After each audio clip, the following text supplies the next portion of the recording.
자, 요번에 볼 곳은 이제 그 철도망 구축 관련된 내용인데요. 보통 우리나라의 철도망은 십자형 그 철도망으로서 일본 애들이 인제 더 간선을 인제 다 만들 거죠. 일본 애들이 우리를 위해서 만들어진 게 아니라 자신들의 어떤 군사적 목적과 경제적 목적을 위해서 만들어진 게 이 철도망인데, 먼저 이게 만들어진 순서대로 한번 좀 볼게요. 최초의 인제 철도망은 경인선이에요. 경인선은 서울하고 인천과 연결되는 거죠. 그래서 한국의 최초의 철도고, 원래는 이 부설권을 미국의 회사가 인제 양도받았는데 자금 부족으로 중단됐어. 그래서 일본이 인제 양도받아서 일본에서 경인철도 주식회사라는 어떤 특수 목적회사를 만들어서 여기에서 이제 주식을 발행해 가지고 자금을 모아서 1900 년에 개통됐던 그거다. 이 경인선. 이 경인선은 오늘날 서울에서 인천 가는 1 호선 라인 있죠. 그것이 이제 경인선이에요. 이게 이제 전철화돼 갖고 인제 1 호선으로 됐는데, 하여튼 이게 첫 번째로 만들었던 거고요. 그다음 두 번째로 만들어졌던 것이 뭐냐면 경부선이죠. 경부선은 이제 서울에서 부산까지 연결되는 선인데, 요게 인제 일본에서는 이 자금을 모집하기 위해서 경부철도 주식회사라는 그 뭐냐면 회사를 만들었어요. 그래서 이제 거기에 일본 관료 자금뿐만 아니라 국민들이, 또 일본 국민들이 국민주의 해 가지고 응모해서 이렇게 자금을 모집을 했죠. 그래서 인제 1898 년에 구속권을 획득한 후에 1901 년에서 1904년 사이에 공사를 하고 널 전쟁 중에 개통을 시켜 버렸죠. 예. 그래서 인제 요렇게 해서 경부선, 경의선 이렇게 이제 연결되는 거죠. 예. 그다음에 세 번째로 만든 것이 경의선인데, 이 경의선은 상당히 복잡해. 예. 그래서 인제 원래 이게 프랑스의 피브리즈사가 이제 그가 부서를 얻었거든요. 프랑스는 그 당시 그 러시아가 만주를 이제 장악하면, 요 피브리사 입장이 얘기한 거예요. 거기에 만주를 장악하면 요 만주의 철도와 연결할 수 있다, 그렇게 생각하기 때문에 이렇게 인제 했는데, 러시아의 만주 장악이 그렇게 이제 활발하지 못하고, 그러니까 자금도 잘 조달이 안 됐겠죠. 결국에는 부설권이 인제 소멸돼 갖고 대한철도 주식회사로 넘겨져요. 박기종이 했던 대한철도 주식회사가, 예전에 한번 시험 문제 나왔죠. 그러니까 우리나라도 이제 자주적으로 인제 뭔가 철도를 개설하려고 노력을 했던 와중에 이런 대한철도 주식회사 같은 것들이 만들어지는데요. 요 부분은 나중에 좀 얘기할게요. 예. 하여튼 그 당시 인제 만들려고 하다 보니까 자금이나 기술 부족 때문에 성공하지 못하고요.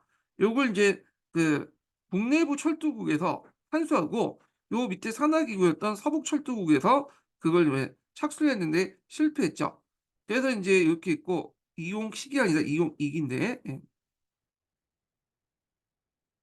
자, 그래서 이제 있다가 너일 전쟁에 반발하니까 일본이 한일 의정서를 근거로 해 가지고 요 부설권을 획득해요. 그래서 이 당시 너일 전쟁 와중에 급하게 만들기 시작한 거야. 그리고 나서 여객 관련된 부분은 나중에 1906 년에 개통이 됐던 거고, 군사 업무를 담당해서 일부 사용했다, 이렇게 보시면 돼요. 그래서 여기에 부산에서 무엇보다 병력을 서울까지 해서 경의선으로 해 갖고 이렇게 연결되는 그런 통로를 만들었다, 이렇게 보시면 돼요. 그래서 경의선하고 요 경부선은 너일 전쟁 와중에 인제 급하게 만들어진 그 철도다, 이렇게 보시면 되고요.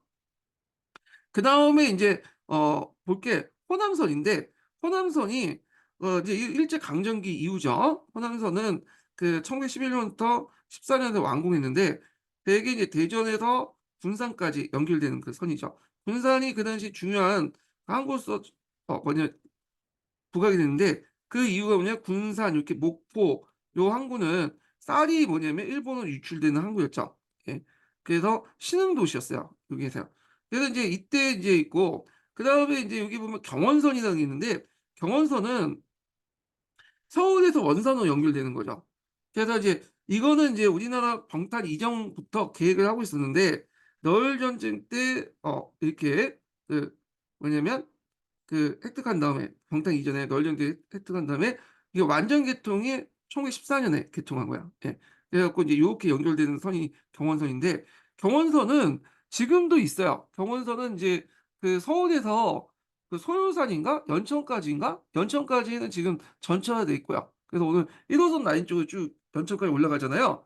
그 연천에서 그 위쪽까지는 그 후전선 바로 밑에까지 인제 역이 몇 개 있는데 거기가 경원선 라인 있고, 그리고 더 북쪽으로는 이제 북한이 막혀 있죠. 예. 아마 통일되면 여기 원산 쪽으로 해 가지고 이렇게 연결되는 선이 되고, 예전에 금강산 갔을 때도 요 경원선 라인을 탔다고 그래요. 예. 자, 그렇게 인제 만들어진 선이었다는 거 좀 기억을 해 두시면 되고요. 이렇게 인제 십자형 형태의 이런 이제 형태가 일제 위에서 만들어졌다. 십자형 형태가.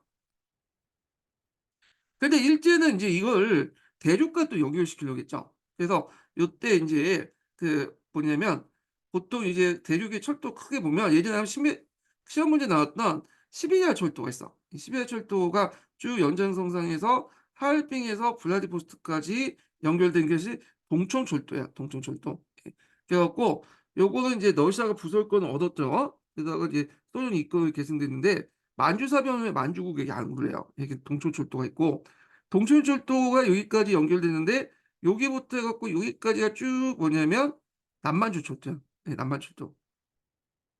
그래서 남만주철도는 러일 전쟁 후에 러시아가 일본에 부속권을 양도했어. 원래 부속권 자체는 뭐냐면 러시아가 가지고 있었는데, 이걸 이제 일본이 양도하고 일본이 남만주 철도 주식회사를 이제 만들고 여기를 이제 연결했던 거죠. 예, 여기를. 그러니까 남만주 철도 같은 경우에는 이제 일본이 가지고 있었고, 여기 주변을 인제 자기가 이제 가난한 지역을 따로 특수행정구역을 만들었죠. 여기 요동반도까지 해서. 그래서 철도 연안과 요동반도 일대를 뭐라고 얘기했냐면 간동주라고 했어. 그래서 여기에 철도와 여기를 지키는 부대를 단동군이라고 하죠. 유명하죠. 예. 그래서 인제 이렇게 있다는 거.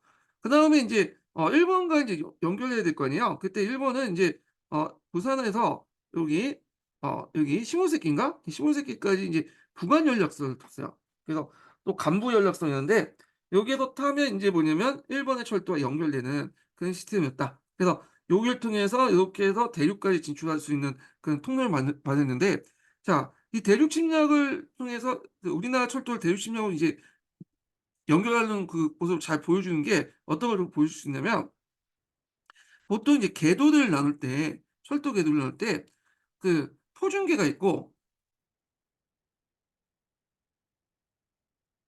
그다음에 표준계보다 좀 폭이 적은 헛계가 있고요. 그다음에 좀 넓은 간계가 있어. 포장계를 이제 주로 많이 사용하는데, 영국이나 일본 같은 데서는 산지잖아요. 산지다 보니까 일본 같은 경우는 산이 많죠. 그러니까 혓개를 사용했어요. 표준계는 너무 자리 많이 차지하잖아. 그래서 혓개를 사용했는데, 우리나라도 산지가 많기 때문에 혓개를 사용하는 게 딱 맞고, 일본에 입장 올 때도 혓개를 사용하면 이렇게 연결되잖아요. 근데 우리나라는 포준계를 사용했어. 왜 그러냐면 일본 입장 올 때는 요 남만주 철도나 뭐 시베리아 철도 다 연결하려면 이게 다 포준계거든. 그러니까 쉽게 군대를 이동하려면 이 표준계가 필요한 거야. 만약에 헛개를 사용할 경우에는 계가 다르기 때문에 다시 이걸 바꾸는 작업이 필요하거든요. 그래서 상당히 복잡해. 그래서 인제 이렇게 했는데, 그래서 그걸 이제 볼 수 있는 게 뭐냐면, 일본 같은 경우에 말고 러시아 같은 경우에 강계를 사용해요. 강계는 이제 일종의, 러시아는 상당히 크죠. 거기에다가 인제 뭐냐면 외국이 철도를 통해서 들어오는 걸 막기 위해서 표준계 대신에 강계를 이렇게 만드는 거야. 그래야지 뭐냐면 궤도 변환을 해야 하기 때문에 좀 힘들잖아, 쳐들어올 때. 그래 갖고 요 시베리아 철도나 이런 철도들은 대개 보면 관계야, 관계. 그래 갖고 예전에 이토 시노부미가 여기에서 타고 가다가 하얼빈에서 갈아탄다고 했죠. 갈아타는 와중에 뭐냐면 안중근에서 죽은 게, 여기에 보면 하얼빈이 인제 여기에서 시베리아 철도에서 이쪽으로 이렇게 넘어가는데, 여기 경로가 다 인제 포준궤도를 사용했거든요. 그러니까 궤도가 바뀌니까 인제 바깥하는 과정에서 당한 거야. 예. 그리고 우리나라도 지금 보면 여기는 안 나와 있지만 여기까지 쭉 연결돼 있죠. 그래서 블라디보스토크 이렇게 넘어가려면 여기가 포준계인데 여기 간계로 바꿔야 돼. 지금은 북한 쪽이지만 이렇게. 그래서 인제 이런 식의 십자형 도로가 이미 일본에 의해서 만들어졌다. 이렇게 좀 기억을 해 두시면 될 것 같아요. 예. 자, 그래서 인제 이렇게 이제 한번 봤고, 다시 이제 넘어가서 일본의 금융 지배와 차관 제국을 이제 보겠습니다. 자, 일본은 인제 여러 가지 목적으로 인제 우리나라에 인제 차관을 제공했고 그다음에 금융 지배도 했는데 일단은 인제 개항 직후에 제일은행을 설립했어요, 제일은행. 근데 이 제일은행은 일본의 국립은행이 아니라 사립은행이야. 예. 그래서 개입장에 이제 개항장을 중심으로 일본의 사립은행들이 그 제일은행에 만들어 놓고 그러다가 국립제일은행이 지점을 설치하죠. 1978 년에. 그러면서 일제 경제 침략에 뒷받침하게 했다. 처음에는 사립제일은행이었다가 국립제일은행이 진출해 갖고 뭐냐면 전국 조시에 그 출장 설치했다는 거. 더 나아가서 이제 제일은행권을 발행했는데요. 일본이 1898 년에 근본위 화폐 개혁을 하게 돼요. 그러다 보니까 일시적으로 인제 그 화폐량이 발급량이 떨어질 수밖에 없죠. 왜냐면 일본도 금을 예치했다고 해도 이게 많이 예치한 건 아니거든요, 100%. 80%에서 90% 예치했는데 그 과정에서 뭐냐면 화폐를 발행하다 보니까 종전의 화폐 발행량보다 떨어질 수밖에 없잖아요. 그러다 보니까 일본 엔화가 그 조선으로 넘어가면 이게 자기도 지금 부족한데 어 넘길 수는 없죠. 그러니까 조 일본 엔화가 조선 넘어가를 금지시켜. 그러다 보니까 인제 일본 조선 내에서 일본인들이 유통할 수 있는 화폐가 필요하죠. 그래서 제일은행에서 제일은행권을 유통시켰어요.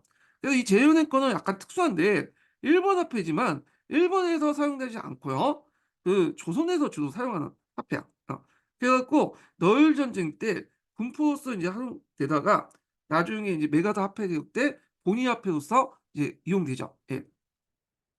그래서 인제 요렇게 있고 그래서 인제 너일 전쟁부터 해서 그 뒤에 한일 병탄까지 우리나라의 이제 그 중앙은행은 제일은행이었어요. 그래서 한국에 국고금을 취급하고 한국 정부의 화폐 발행권을 박탈하고 이때 전환국이 폐지되죠. 요거 전환국 관련된 내용은 이제 시험 문제에 예전 나왔죠. 예. 그다음에 화폐 정리 사업을 담당했다. 그래서 제일은행이 대한제국 시기 때 중앙은행 구실을 역할했다. 이렇게 좀 기억을 해 두시면 될 것 같아요. 그리고 제가 이제 표를 한번 만들어 봤는데 잠깐만요. 요거 좀 보세요. 예.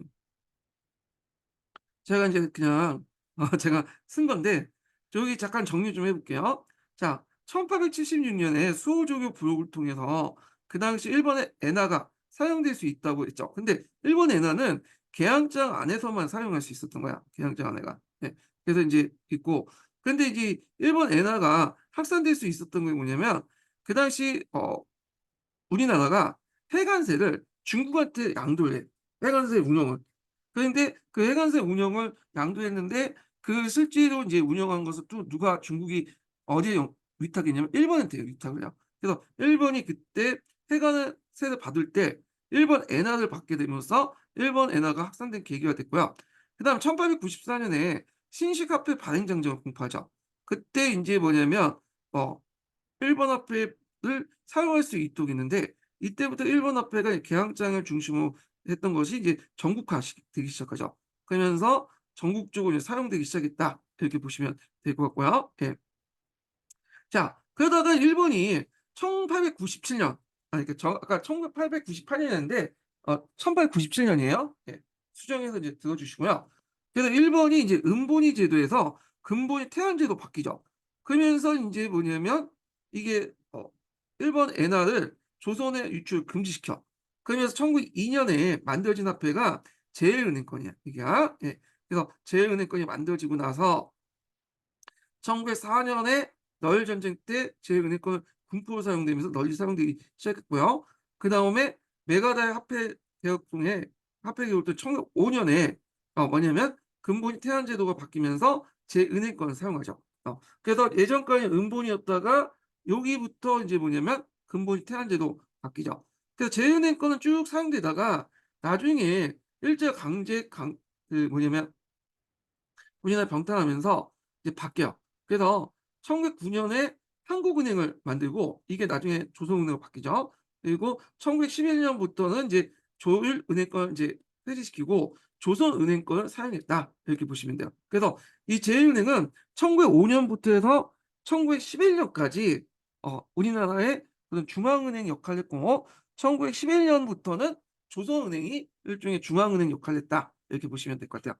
조선은행 건물은 지금 한국은행 건물 가 보시면 그 옆에 그 조그만 뭐 르네상스식으로 하여튼 유럽식으로 지은 건축물이 있어요. 석조 건축물이 있는데 이게 조선은행이었어요, 예전에. 지금은 박물관으로 사용하고 있는데 하여튼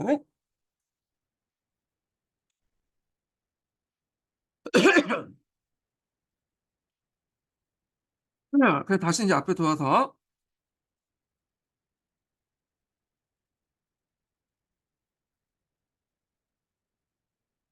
자, 그다음에 이제 화폐 정리 사업을 보겠습니다. 자, 이 화폐 정리 사업은 되게 중요하죠. 일명 재정 정리 사업이라고 하는데, 그러니까 재정 사업 정리 사업이 되게 큰 개념이고 화폐 정리 사업은 그 안에 있는 내용이라고 보시면 돼요. 여기 이제 재정 정리 사업에서 화폐 정리 사업이 있고, 그다음에 이제 외획이라고 이제 있죠. 등등등 여러 가지 이제 재정적인 전반적인 개혁을 했고, 그중에 대표적인 것이 화폐 정리 사업이에요. 자, 화폐 정리 사업을 이끌었던 사람은 메가다라는 사람이죠. 메가다, 메가타 뭐 이렇게 있는데, 메가타는 제1차 한일협약 때 재정고문으로 파견됐던 사람이잖아요. 자, 그래서 이제 그 내용을 볼게요. 자, 목적은 한국 화폐를 정리해서 일본의 금융이 한국을 지배할 목적을 했다. 그래서 이제 한국 화폐라는 거 대표적인 게 상평통보나 그다음에 백동화죠. 백동화. 예. 이걸 정리해 가지고 일본이 이제 금융, 그러니까 제은행권을 통해서 한국을 지배하려고 했다. 이렇게 이제 보시면 돼요. 자, 그래서 이제 대한제국의 재정과 유통 체계를 장악을 시도해서 그다음에 식민지 경영에 적합한 형태로 개편하려고 했고요. 그래서 인제 방법은 그와 관련된 이제 그 법률을 공표했죠. 화폐 조례를 인제 공표했어요. 그래서 화폐 조례에 관련된 내용은 여기 위에 있죠. 예. 관련된 내용 좀 보시면 될 것 같고요. 그래서 인제 한국이 화폐 발행권을 박탈냈는데 이때 인제 전환국을 폐지시키죠. 본전을 만드는 오늘날 조폐공사하고 비슷한 전환국을 폐지시켰다. 아, 그다음에 백동화를 폐지했는데 백동화는 그 당시 가치가 너무 떨어졌어. 그건 나중에 좀 설명할 텐데, 그래서 이제 백동화 인플레이션이 일어나고 그래서 이제 해 가지고 여러 문제가 있었는데 그걸 폐지시키고, 그다음에 대한제국 정부가 관세를 담보로 제은행권 차관을 이제 도입을 한 거야. 그러니까 자기들이 해 놓고는 대한제국 정부의 이름으로 뭐냐면 관세를 빌려 가지고 일단 금이 필요하니까 금을 살 수 있는 이게 뭐냐 차관을 도입한 거죠. 근데 자기들이 했는데 자기 돈은 자기 이름으로 빌린 게 아니라 우리 이름으로 인제 대출을 받아 가지고 차관을 이렇게 했던 거죠. 예. 그래 갖고 이걸 바탕으로 해서 이제 금을 이제 예치시켜 놓고, 그리고 발행에 필요한 여러 가지 뭐 시설 같은 것들을 이제 뭐냐면 쓰는데 사용했겠죠. 자, 그래서 그 한국은행을 근본에 따라서 백동화 엽전을 제은행권으로 교환하게 돼요. 그래서 이때 이제 근본이 태안제도가 이제 실시됐는데, 자, 근본이 태안제도가 실시됐던 이유가 뭐냐면 그 당시 일본이 근본이 태안제도였어요. 그러니까 서로 이제 맞춰야겠죠, 화폐제도를. 그래서 근본이 태안제도를 이 실시했다. 그래서 이제 이런 내용들 좀 기억을 해 두시면 될 것 같고요. 자, 백동화와 엽전을 정리해서 일본의 본위학표로 이제 삼았다. 그래서 그러면 어떤 식으로 인제 했냐. 백동화 같은 경우에는 갑을 병으로 이렇게 구분해요. 왜냐하면 이제 가치가 상당히 떨어진 것들이 많기 때문에 그런데, 백동화는 참고로 인제 뭘로 만들었냐면 니켈하고 구리의 합금이에요, 이게. 근데 이게 이제 뭐냐면 성분이 함량이 제대로 맞춰 갖고 만들어졌는데 요게 여러 가지 잡스러운 잡금들이 이제 금속들이 이제 섞여 있는 거죠. 그러니까 함량이 떨어진 것들은 이제 병이라고 해 갖고 바꿔 주지 않고요. 을은 함량이 약간 떨어지면 5대 5의 비율로, 그러니까 이제 0.5대 1로 이제 바꿔 주고, 갑은 1대 1로 바꿔 줘요. 이 함량이 제일 좋은 거죠. 자, 그래서 인제 병종을 많이 갖고 있으면 손해를 봤는데 그거를 이미 인제 예전에 사전에 일본 상인들은 알고 있었어요. 그래 갖고 이 일본 상인들도 을과 병을 많이 가지고 있었거든요. 그래서 이제 어떻게 처분했냐. 저쪽 이제 시골에 가 갖고 땅을 구입했어. 땅을 구입할 때 뭐 시가가 뭐 50 원이면 "내가 100원 쳐 줄게." 하면서 을병을 100 원을 준 거예요, 백동화를. 그래 갖고 땅을 사 두고, 그러면 주로 이 농민들이 인제 백동화를 많이 갖고 있겠죠. 그리고 또 일본 상인들이 이제 조선 상인들하고 상거래할 때 요 가치가 떨어진 을과 병을 주로 집중적으로 주는 식으로 이런 식으로 이제 하다 보니까 갑이 인제 여기 일본 상인들에 집중돼 있고 을과 병은 이미 그 화폐 개혁 이전에 처분된 상태였어. 예.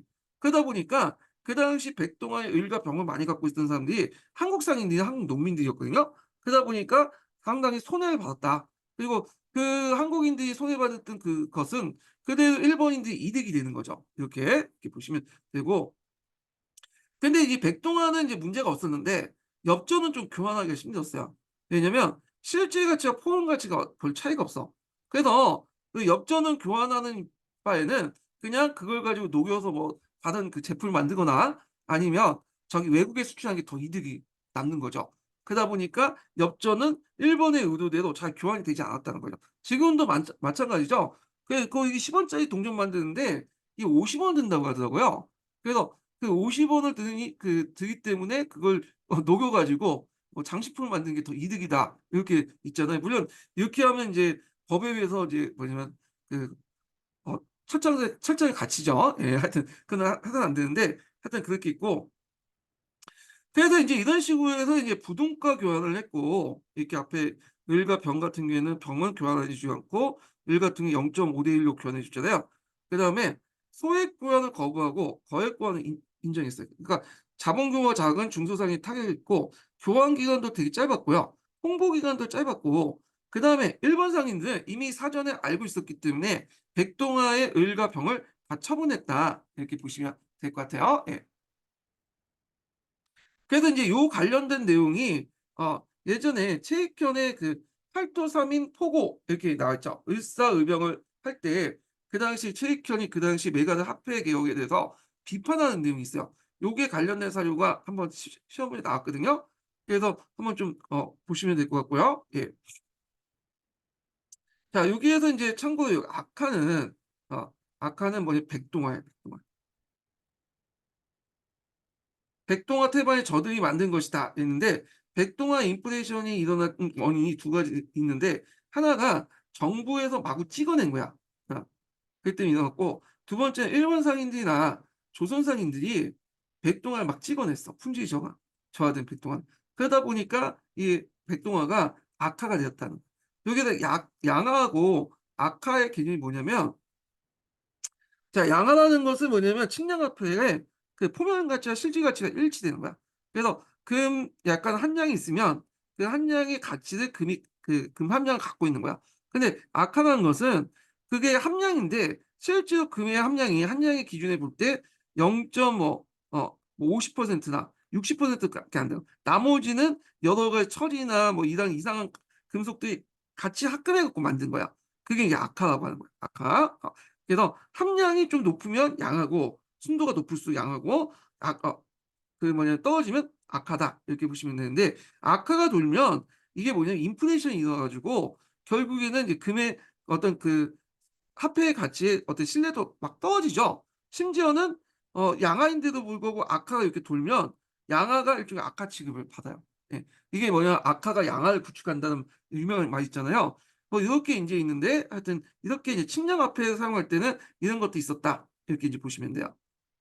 측량화폐는 금속 화폐를 얘기하는 거예요. 자, 그래서 인제 요렇게 인제 있고, 그다음에 또 예전에 시험 문제에 나왔던 것이 외핵이라는 게 있어요, 외핵. 요거 하기 전에 그 결과를 인제 좀 보겠습니다. 결과를 제가 어 안 적어 놨네. 요 외액은 좀 나중에 얘기하고요. 자, 결과부터 좀 얘기할게요. 자, 결과는 금융공황이 일어났다. 상인들이 대규모 도산을 냈다는 거죠. 왜냐하면 일단은 인제 요때 화폐 부족 현상이 일어나죠. 전황이라고 하는데, 그 화폐 부족 현상이 왜 일어나면 앞에서 부동가 교환이라고 했잖아요.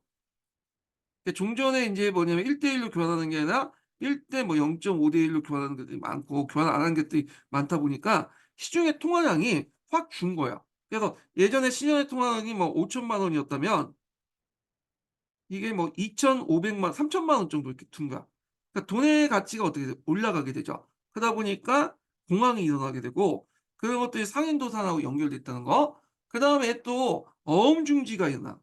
이 어음을 우리나라에 있는 특별한 이제 제도인데 앞으로 인제 줄 것이라고 약속하고 인제 발급한 게 어음이잖아. 물품을 받고 어음을 떼주잖아. 며칠 며칠까지 인제 이렇게 해줄 것이라고 했는데 갑자기 화폐 개혁을 하겠다니까 어음을 빨리 해소해야겠죠. 그래서 원래는 5월 달에 예를 들어서 5월 달에 인제 받게 됐는데 어 그 돈을 그 뭐 받기로 한 사람 입장에서는 5월 달에 받을 수 없잖아. 이제 3월 달에 인제 하고 거기에서 다 끝난다니까. 빨리 달라 3월 달에. 그러면 지금 돈이 없는 상태에서 상인들이 돈을 줄 수 없잖아요, 그 물건을 준 사람한테. 그러다 보니까 인제 뭐냐면 도산할 수밖에 없다는 거. 예. 그래서 이런 여러 가지 이유로 해 가지고 그 당시에 인제 뭐냐면 공항이나 거래 중지 등등 긴급 회수를 통해서 그다음에 많은 그 대금업자들이나 이런 사람들이 상공업자들이 대거 몰락을 했다. 이렇게 보시면 될 것 같고요. 그다음에 농촌 경제를 분해시켜서 농민을 농촌에 유리시켰다. 자 일단은 뭐 두 가지 측면이 있는데 첫 번째로는 토지를 갖다 팔았죠. 근데 그걸 판 것이 백동화 중에 어느 것이에요? 예. 갑, 을, 병 중에 을과 병이죠. 을과 병을 처분해 버렸잖아. 그래서 인제 가지고 있잖아요. 그러다 보니까 을과 병은 가치가 떨어지고 아예 교환이 안 되죠. 그러니까 이제 뚝딱 망했고 거기다가 또 이제 대규모 공황이 일어나다 보니까 농산물이 어떻게 됐어요? 폭락을 하죠. 그러다 보니까 농가에 타격을 줄 수밖에 없는 거죠. 자 이런 요인으로 해서 농민들이 농촌에서 이제 벗어나서 도시에 올라가는 현상들이 일어났고요. 그다음에 이 당시 서울의 상인들이 그 당시 인제 자국채기 일환으로 그 한성상업회의소, 한인은행 같은 걸 설립했어요. 한인은행. 그래 갖고 인제 이런 것도 있고요. 그래서 한일상업 그 은행 상업회의소를 설치하고 나서 이게 인제 나중에 한인은행이 인제 바뀌는데 이렇게 있고 그다음에 대규모 인제 뭐 민족 자본들이 대은행에 예속돼요. 왜냐면 되게 상인들이나 이런 사람들이 인제 여기다가 자금을 예치시켜 놨는데 갑자기 화폐 그 정리 사업을 해 갖고 화폐가 이제 뭐냐 모자라니까 빼가는 사람도 많아질 거고 그다음에 인제 뭐 교환하는 과정에서 많이 빼갈 거 아니에요. 그러다 보니까 거의 청해은행과 한성은행이 폭삭 망해 가서 제일은행, 일본은행 쪽으로 예속화됐다. 이렇게 보시면 될 것 같고요. 자 그래서 인제 이 화폐 정리 사업은 일본의 자본 축적과 경제 침략에 기여했고 상대적으로 조선의 산업 자산층과 농촌의 기업화 분야의 성장을 봉쇄시켰다. 그리고 일제가 식민 지배에 필요한 자금을 현지에 조달했다. 그러니까 일본 같은 경우에는 일제 강점기에 두 가지 원칙이 있어요. 첫 번째로는 어 일본의 그 한반도 통치 자금은 자체적으로 마련한다. 두 번째로는 적은 비용을 가지고 뭐냐면 많은 호가를 누른다. 그런 거거든요. 그래서 일본 같은 경우에는 본국에서 지원받지 않고 그 통감부나 총독부에서 자체적으로 세금을 징수해 가지고 거기에서 통치 자금을 마련하려고 했다. 근데 그게 인제 뭐냐면 화폐 정리 사업이 그런 거 용도에 딱 들어맞는 거죠. 또 예전에 한번 시험 문제에 나온 것들이 뭐냐면 화폐 정리 사업 이외에 일본 주도도 서민 신용 공급 기금인 금융조합이 개설됐어. 예. 그래 갖고 인제 이때 너무 의도하지 않지만 인제 뭐냐면 한국인 상인들이 너무 몰락하고 농민들이 몰락하면 또한 일본 입장을 볼 때 이것도 너무 그 문제가 있거든요. 왜냐하면 너무 몰락해 버리면 사회가 불안해지잖아. 그러니까 이제 일본 입장을 볼 때는 통치에 필요하기 위해서는 어느 사회 안정이 필요하겠죠. 그래서 인제 그 일본이 서민신용금고인 금융조합을 만드는데 이 금융조합이 나중에 농협의 전신이 돼요. 예. 이걸 왜 얘기하냐면 1018년 기준에 나왔던 거야. 이 금융조합 쓰라고. 예.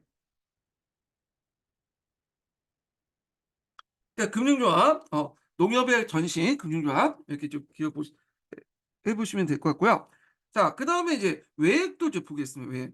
외액도 인제 예전에 시험 문제에 관련돼서 나왔던 건데 이 당시 이제 그 제은행 이 만들어지기 전에 제은행이 인제 뭐냐면 중앙은행으로 이게 되기 전에 한국 같은 경우에는 중앙은행이 없었어요 자체적으로. 그 은행도 그렇게 뭐냐면 뭐랄까 많지가 않았죠. 그러니까 지금처럼 뭐 금상 전산 시스템이 잘 구축된 것도 아니고 뭐 실내에 있는 은행도 없고 중앙은행도 없는 상황이었어요. 그런데 이제 지방 간이 인제 세금을 보낼 때 은행을 통해서 보낸 게 아니었어요. 은행 자체가 본래 인제 없었으니까.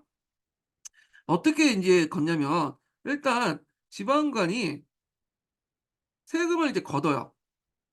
세금을 징수하죠. 예. 그래서 세금을 이제 주로 엽전으로 걷죠, 엽전으로.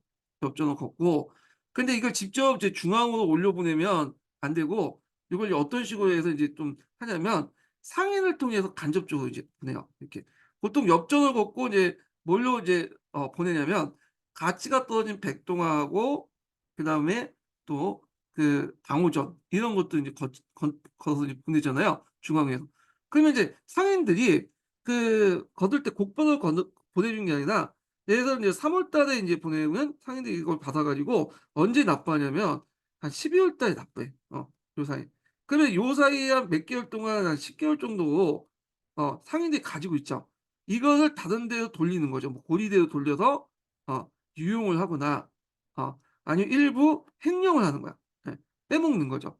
그래서 이제 이득을 어느 정도 챙긴 다음에 원금을 이제 중앙에 올리면 중앙에서는 일단 백동화 당호전을 받고 중간에 상인들이 한번 은행 고리대를 통해서 한번 돌렸던 돈을 받은 거죠. 그래서 요 중간 사이에 지방간과 상인들이 막대한 이득을 챙겨요, 막대한 이득을.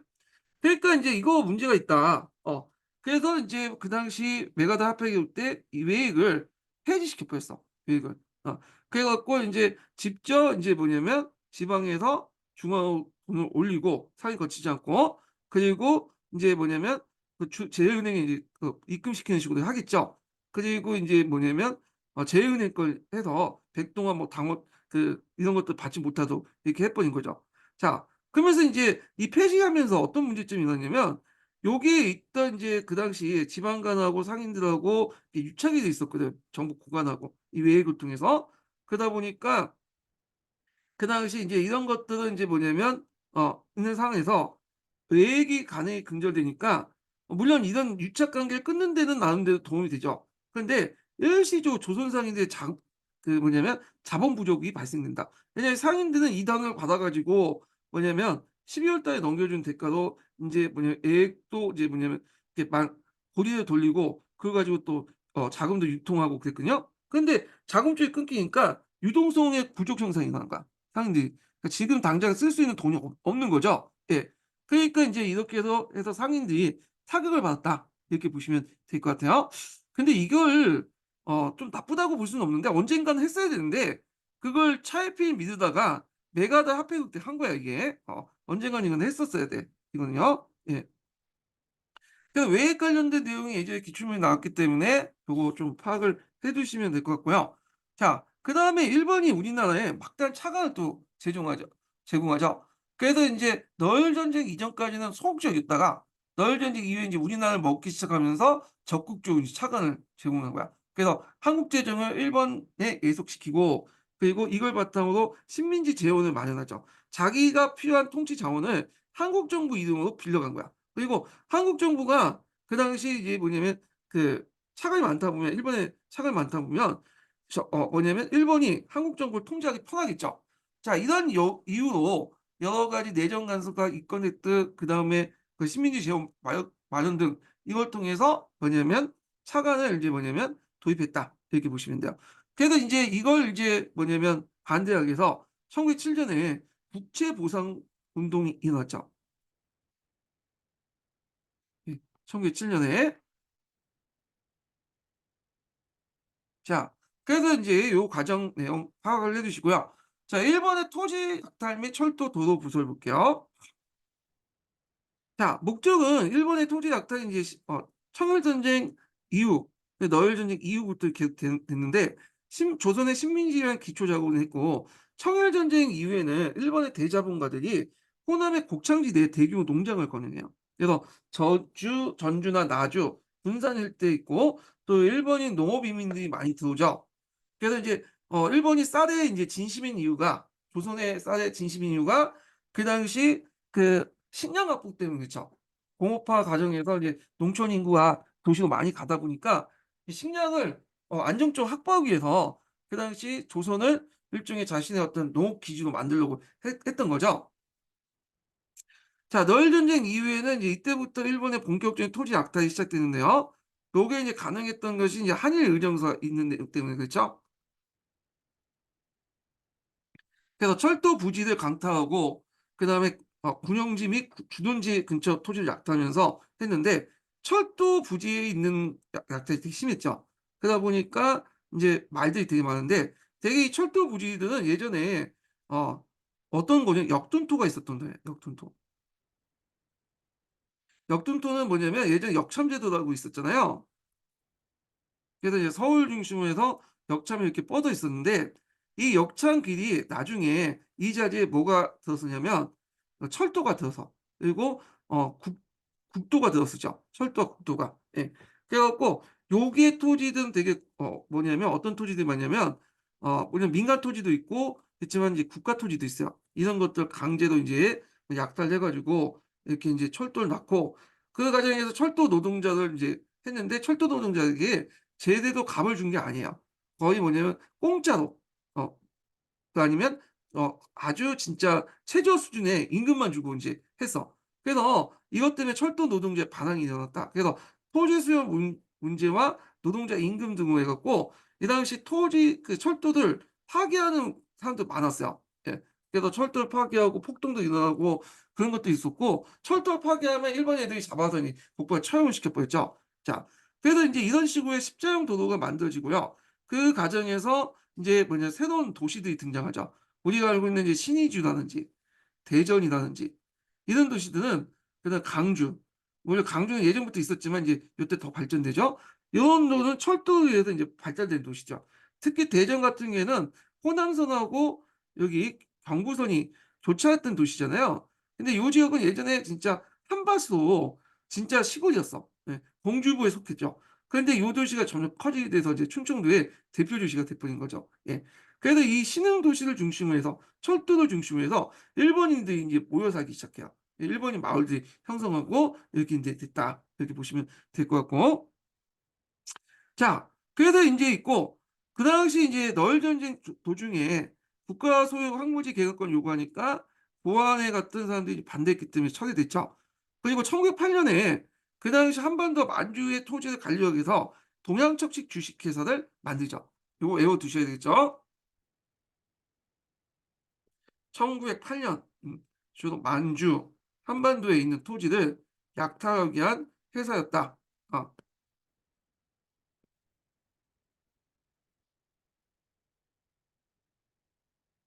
자 그리고 을사조약이후에 많은 일본인들이 이제 이주해서 토지를 점유하게 되는데 그래서 이때 인제 직위에서 부동산 등기 제도가 법제화돼요. 이게 1908 년인가 그럴 거야. 그러니까 부동산 등기 제도는 그 앞에 이제 토지조사 사업을 하고 있었잖아요. 1910 년도 10 년대 이후. 토지조사 사업 이전부터 이게 1908 년에 법제적으로 만들어진 거야. 예. 그리고 이걸 바탕으로 해서 부동산 그 토지조사 사업에서 토지 신고를 하게 했고요. 그래서 인제 있고 토지가옥 증명 규칙을 제정해서 예전에 불법화됐던 이제 일본인의 어떤 토지 소유를 뭐냐면 합법화시켰죠. 그래서 일본인들이 우리나라 토지 소유를 합법화시켰다. 이렇게 보시면 될 것 같아요. 예. 자 그럼 경제적 구구운동 전개해 보겠습니다. 예. 자 일제 경제 침투이 가속화되면서 우리나라에서 자체적으로 인제 뭐냐면 대항하는 운동이 있는데 경제 구구 운동이에요. 그래서 크게 정부 주관하고 민간 주관은 나눌 수 있는데 정부 주관은 반공령 민간 주관은 뭐 이권수호 운동, 상권수호 운동, 황무지 개혁권, 국제보상 운동 이렇게 볼 수가 있죠. 자 그럼 먼저 반공령을 보겠습니다. 반공령. 자 반공령은 뭐냐 요걸 좀 볼 텐데요. 잠깐만요.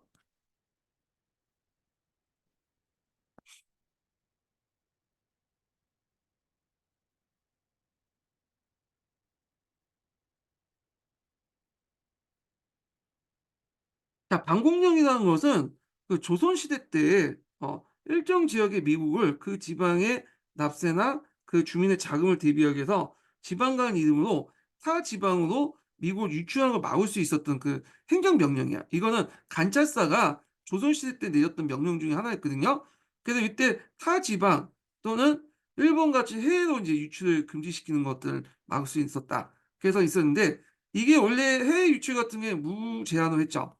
그래서 나중에 제한 규정이 만들어지면서 관찰사도 해외로 방출하는 걸 내릴 수 있어, 방공용을 통해서. 예.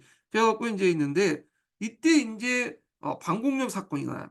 자, 방공용 사건이 인제 이유가 됐던 조약이 이 조율통상제 조약이죠.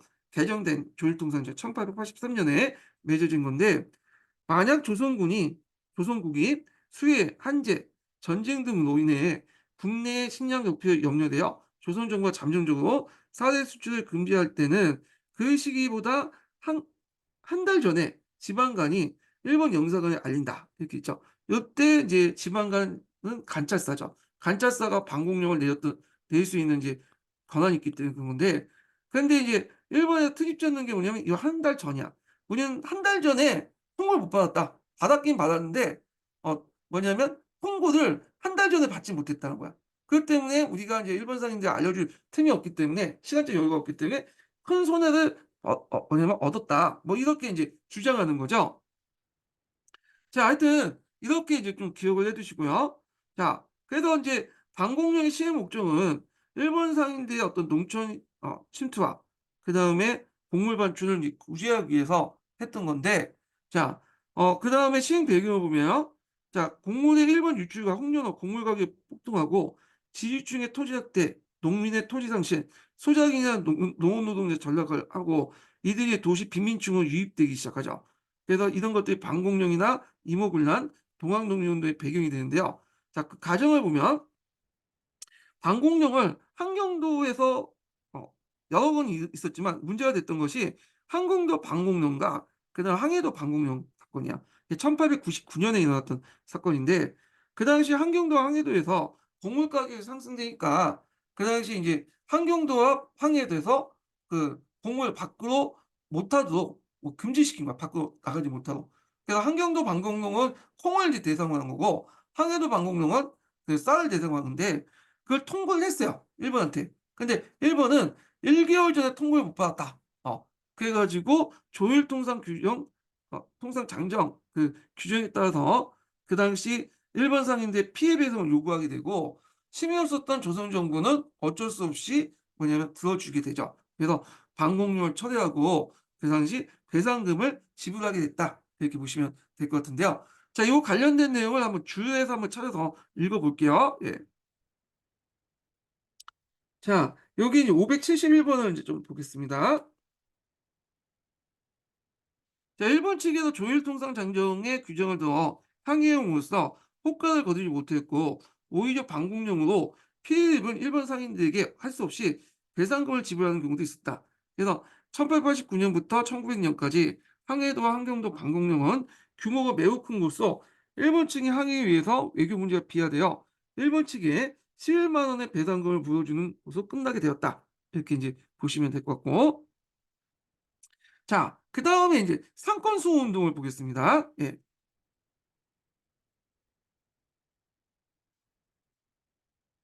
자, 상권 수호 운동은 그 당시 이제 배경을 보면 아까 이제 삼민수용 무역장정이나 조형통상 조약에 입각해서 내지 통상권이 인정하잖아요. 그러다 보니까 인제 외국 상인들이 우리나라에 막 들어오기 시작해.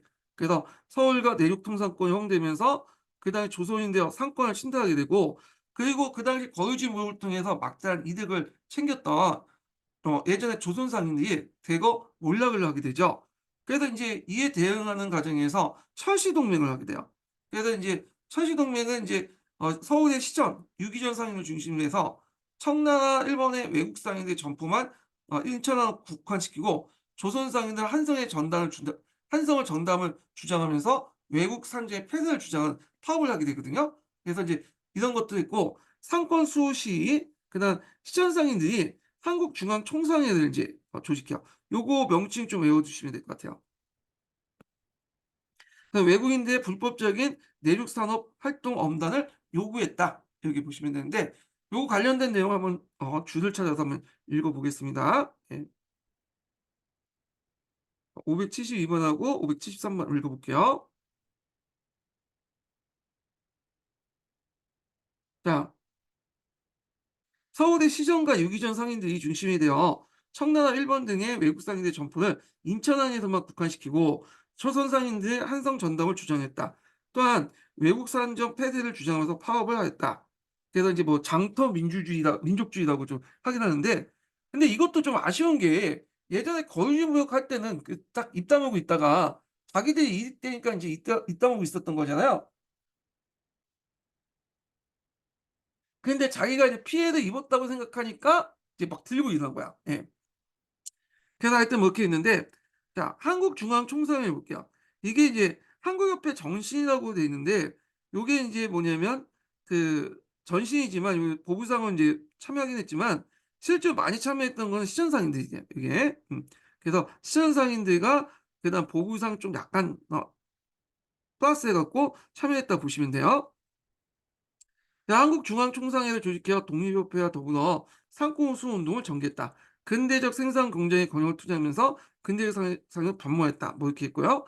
그다음에 한국중앙총상회의 이권 수운동을 독립협회가 적극적으로 지지를 해줬어. 그리고 거기에 이제 그 한국중앙총상회에서 회원들도 자유민권운동을 또 적극 참여했고, 그래서 이제 이 관련된 내용이 574번이거든요. 그래서 한국중앙총상회하고 독립협회가 짝짝꿍이 됐다. 요런 내용들 파악을 해 두시면 될 것 같아요. 자, 그래서 인제 이런 내용도 있고요. 그다음에 이제 국제보상운동으로 들어가겠습니다. 국제보상운동. 그 중간에 인제 뭐 독립협회 이권수호운동이 있긴 있는데, 이권수호운동은 예전에 했기 때문에 그 앞 시간에 독립협회 때 했잖아요. 그래서 넘어가고 국제보상운동으로 넘어갈게요. 이 국제보상운동은 예전에 기출문제 나왔던 거죠. 요거. 그 두 번 나왔나? 그래서 앞으로 나올 가능성이 있어요. 그래서 요거는 좀 설명이 짧기 때문에 요걸 가지고 좀 얘기할게요. 심화 규제를 좀 보면, 자 목적은 인제 뭐냐면 일제 차관 제국 및 등 경제적 예속화 정책을 저지시킨다. 왜냐면 차관을 그냥 준 게 아니죠. 차관을 주면서 경제를 예속화시키고 우리 정치에 여러 가지 간섭을 하기 위해서 이렇게 준 거잖아요. 자 전개를 보면 국제보상 기성회를 중심으로 했죠.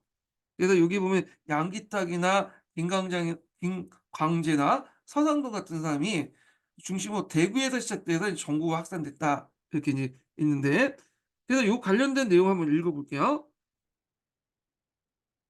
자 578번 있는 내용입니다. 자 대구의 강군사의 부사장이었던 성상도의 바리로 사장 김강재 등 유지들이 국채 지원 지원 군수 이게 국채 지원 금 수합 사무소를 설치하고 국채보상 기성회를 조직하기 시작하여 전국적으로 확산되었다. 이게 원래 대구에서 먼저 시작됐던 운동이에요. 그래서 대한매일신부에서 국제보상 국민대표 취지문 발표를 하였다. 서울에서는 국제보상 기성회 조직이 돼서 보상금 모금 운동을 했다. 이렇게 있죠. 그래서 인제 이렇게 국제보상 운동을 이제 전개했다는 걸 좀 기억을 해 두시고, 그래서 각종 계몽단체나 언론기관 등 특히 대한매일신보가 이 모금 참여 운동에 참여했고요. 그래서 요거 관련된 내용 한번 읽어 보겠습니다. 579번. 대한자강회 등 예국개몽운동단체와 한성신문, 대한매일신보, 그다음 제국신보, 만세보 등 각종 신문들도 국민대 동참을 호소하면서 적극적 지원을 아끼지 않았다.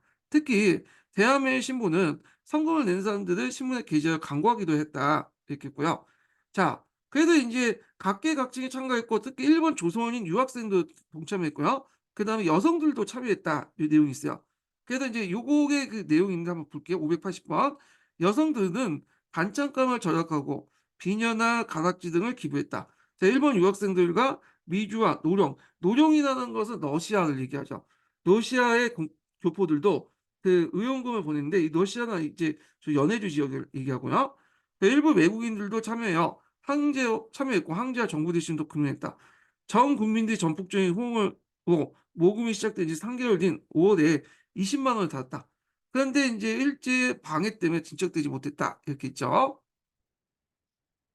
자 결과를 보면 일제통감부는 이걸 이제 반일 운동을 인제 간주하고 탄압을 인제 했어요. 그래서 그 당시 이제 뭐냐면 "이 자금을 가지고 유용했다."라는 식으로 그 당시 인제 횡령했다는 이유로 모금책이었던 양기탁을 국제보상금 횡령했다는 혐의로 씌워서 구속해서 재판을 회부시켰죠. 물론 이제 증거 불충분으로 무죄 판결을 받았긴 했는데 이 사건을 계기로 일단 이제 국제 보상운동이 매우 위축됐고요. 그다음에 이제 그 국제 이후에 이제 국제 보상운동 지도부는 모금보다는 모금료의 보관과 조사, 감독, 그러니까 투명성을 밝히는 데만 이제 뭐 신경을 쓴 거야. 그러다 보니까 인제 이렇게 됐고요. 자, 결국에는 이 모금 자금은 그 국제 보상에 사용하지 못하고 경무총관부에서 강탈당했죠. 예. 그래서 나중에 그 한일 병탄이 되고 나서 경무총관부에서 강탈시켰다. 그래 갖고 이때 인제 그 1910 년대가 한 그때 10만 원 정도 됐는데 15만 원 됐는데 강탈당했어요. 예. 뭐 이렇게 있다는 거. 자, 그럼 요 밑에 한번 읽어 볼게요. 결국 전 국민의 어떤 성원에 불구하고 국제 보상 운동은 소기의 목적을 달성하지 못하였다. 자, 이거는 국제 보상 운동을 파괴하기 위한 끊임없는 일제의 끊임없는 특동에도 원인이 있었지만 같은 민족이면서도 영세한 서민층이 다수 참가한 반면에 고급 관료층이나 부유층은 참여가 거의 없었다는 점도 들 수 있다. 이렇게 있고, 자, 그 밑에 국제 보상 운동 관련된 내용인데 요 김강재가 이 대표적인 사람이 여기 있죠. 예전에 한국사 능력 검증 기출을 인제 제가 여기다 실어 놨거든요. 한번 풀어 보시는 것도 좋을 것 같아. 그래 가지고 이렇게 있고 관련된 사료도 인제 여기다가 적어 놨어요. 예. 이 틀이 안 맞네. 음. 그래서 이게 국제보상운동 지휘서거든요. 예. 그래서 여기 있는데 요거 좀 볼 필요 있어요. 이거 예전에 한번 기출문에 나왔던 거거든요. 앞문장이 나왔어. 지금 우리들은 정신을 새로이 하고 충의를 떨칠 때이니 국채 1,300만 원은 우리 한 제국의 종망이 직결된 것이다. 이것을 갚으면 나라가 보존되고 이것을 갚지 못하면 나라가 망할 것은 필연적인 사실이나 지금 국고에는 도저히 갚을 능력이 없으며 만일 나라에서 못 갚는다면 그때 이미 삼천리 강토가 내 나라 내 민족의 소유가 되지 못할 것이다. 그래서 국토가 한번 없어진다면 다시는 찾을 일이 없을 뿐 아니라 어찌 베트남 같은 나라같이 되지 않을 수 있겠느냐 이렇게 이제 있는데 이 국제운동 보상운동 취지서 좀 눈에 발려 두시고요. 예. 자, 그다음에 인제 이렇게 있고 그다음에 뭐 상업자본 육성이나 그다음에 산업자본, 금융자본 육성 같은 것도 일종의 경제 구분운동 범주에 들어갈 수 있죠. 그래서 우리나라의 상공업자들이 상업자본이라든지 그다음에 뭐 산업자본이라든지 금융자본을 세우고 나름대로 서양의 이런 주식회사나 상회사, 뭐 주식회사 등등등 제도를 받아들여서 회사를 이제 만들려고 했어요. 예.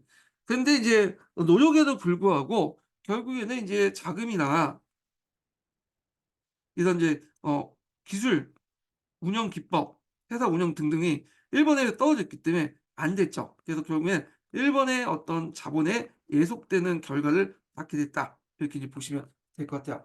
그러면 이제 상업자본부터 이제 보겠습니다. 네. 자, 상업자본의 이제 배경을 보면 외국 자본의 침투와 대응해서 현대 자본 경제 이제 건설 노력인데 상업자본이라는 것은 이제 뭐죠? 이거는 유통을 통해서 자본을 축적하는 자본을 상업자본이라고 하죠. 그래서 지금 얘기하면 이제 뭐 그 쿠팡 같은 게 대표적인 상업자본이죠. 자, 상업자본의 법칙을 보면요. 시한상인들은 한국중앙총상회를 조직하죠.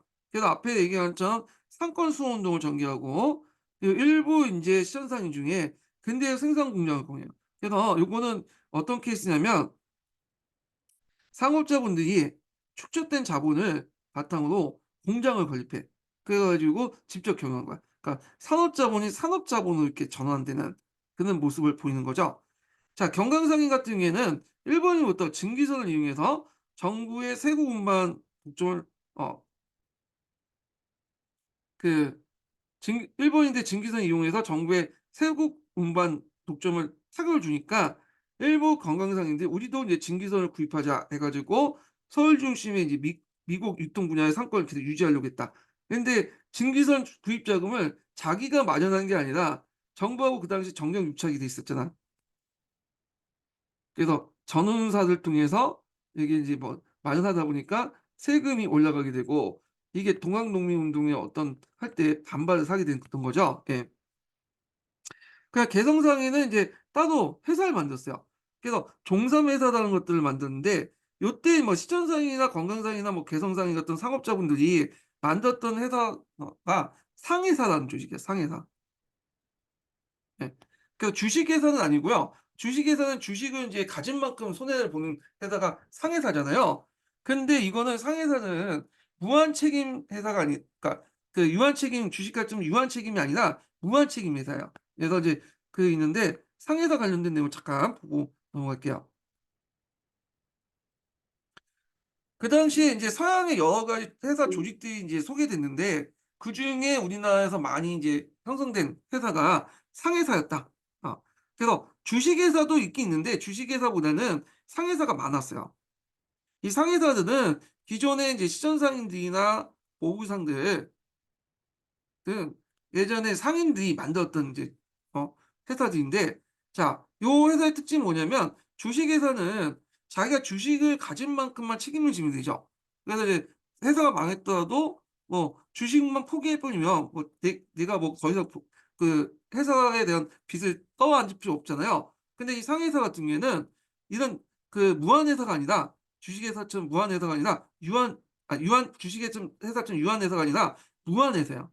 네. 무한회사라는 것은 자기가 인제 뭐냐면 어떤 식으로든 다 책임져야 돼.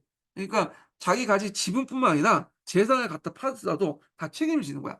이게 무한회사고요. 그러니까 상회사 같은 경우에는 대개 보면 이제 상인 물주 예전에 뭐 시장상이나 보분상 같은 이제 돈 많은 이 상인 물주들이 모여 가지고 만든 회사야.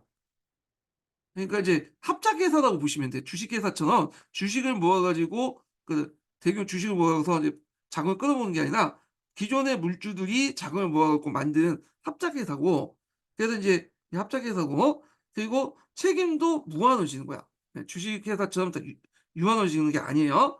그래서 이 상회사들이 만들어졌다.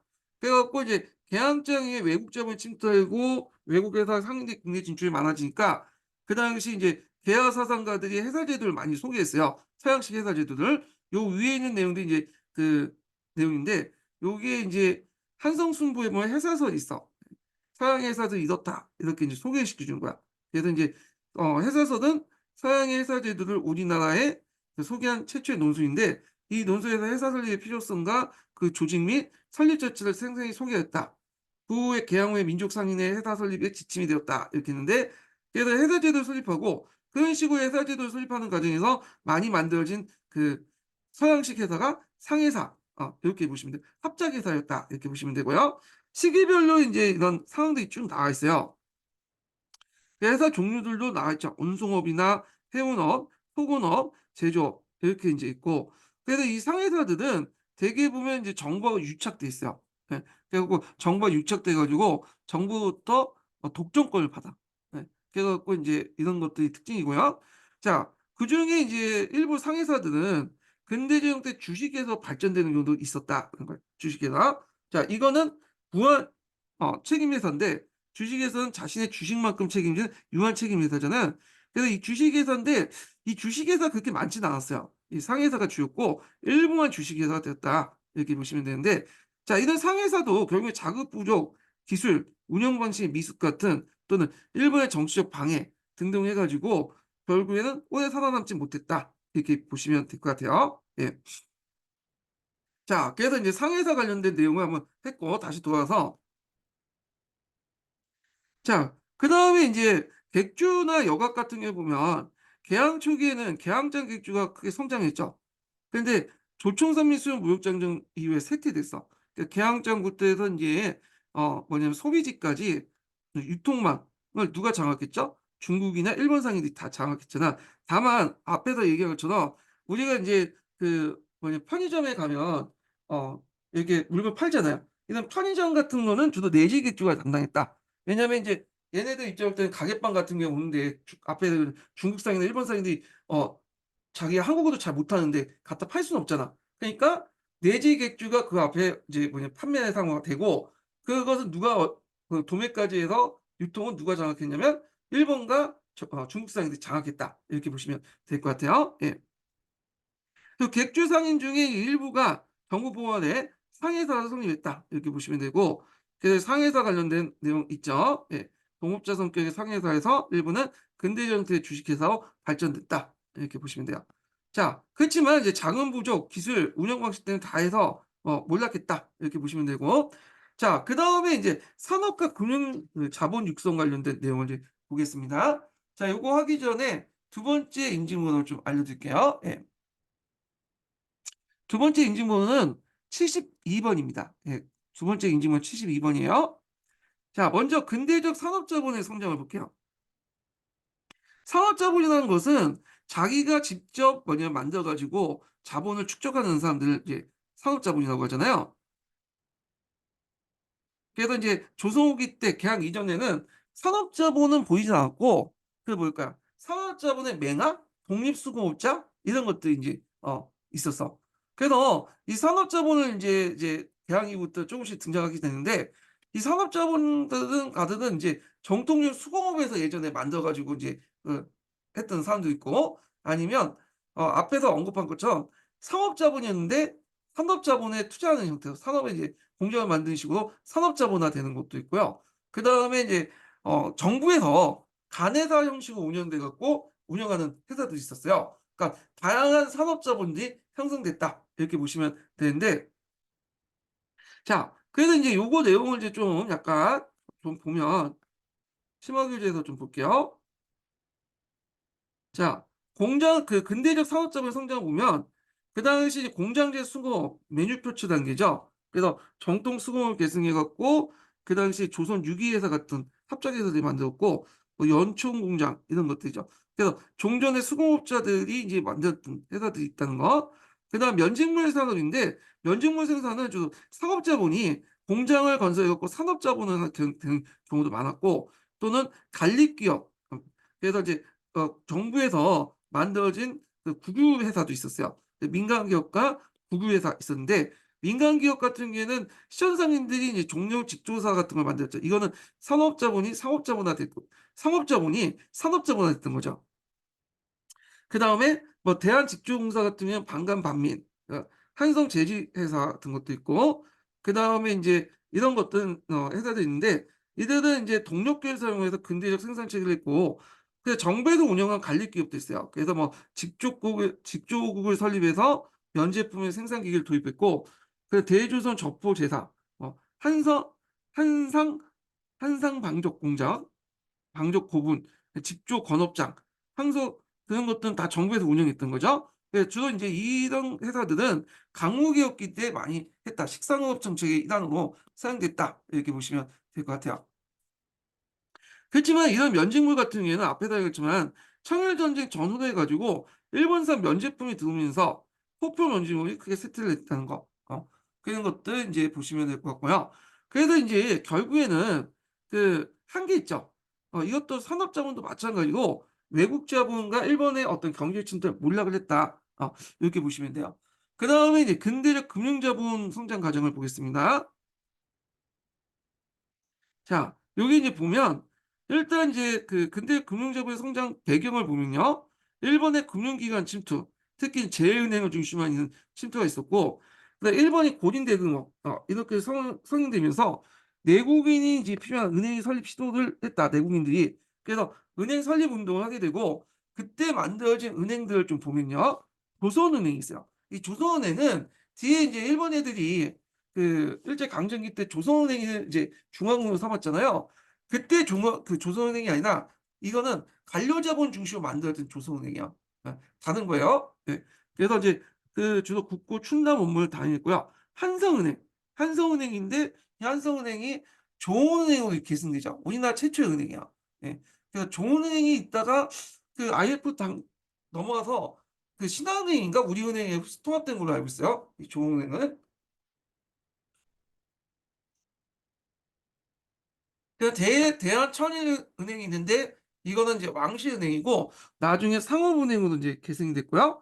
한일은행 같은 경우에는 그 메가드 화폐개혁 때 자구책 일환으로 조선인 상업회의소가 만들어지잖아요. 그때 만들어진 회사들이야. 예.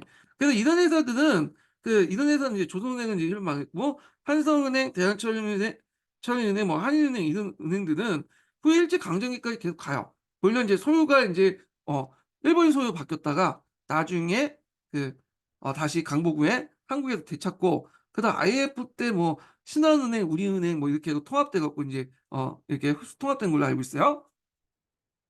자, 하여튼 이것도 마찬가지로 자금 부족과 운영 방식의 미숙으로 했고, 거기에다가 인제 일본의 화폐 정리 사업 때 대거 몰락해서 일본인 소유로 뭐냐면 넘어갔다. 그 것들. 그래서 주 598 번을 좀 보겠습니다.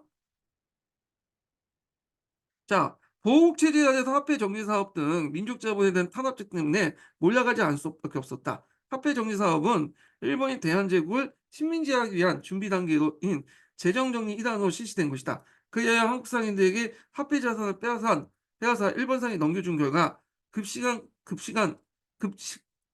급심한 금융공황이 일어나 한국 상인들의 타격을 줬고 민족 자본의 성장을 어렵게 했다. 예. 그래서 이제 이런 내용들이 있고요. 그 당시 인제 일본 금융지투를 좀 보는데, 요게 뭐 제은행이 인제 유명하죠. 사설제일은행이 있고, 그다음 국립제일은행이 또 있고요. 그다음에 이제 농공은행이라고 있어, 농공은행. 그다음 한국은행인데, 한국은행은 1909 년에 만들어졌어요. 그래서 이게 인제 있다가 제은행의 인제 업무를 이렇게 이관을 하죠. 그리고 나중에 이름이 조선은행으로 바뀌면서 이때부터 이제 1911 년에 조선은행권을 발행해요. 그래서 1910 년, 11 년에 제은행을 대신해서 이제 조선은행이 뭐냐면 어 일종의 중앙은행 역할을 했다. 이렇게 보시면 될 것 같아요. 요게 말하는 조선은행하고 다른은행이에요, 이건요. 자, 그렇게 해서 인제 이렇게 근대적 이런 금융자본 성장 가지고 어 관련된 내용을 해 봤고요. 그다음에 보부상 조직 관련된 내용을 하는데, 자, 요거는 좀 쉬었다가 또 진행을 해 보겠습니다. 예.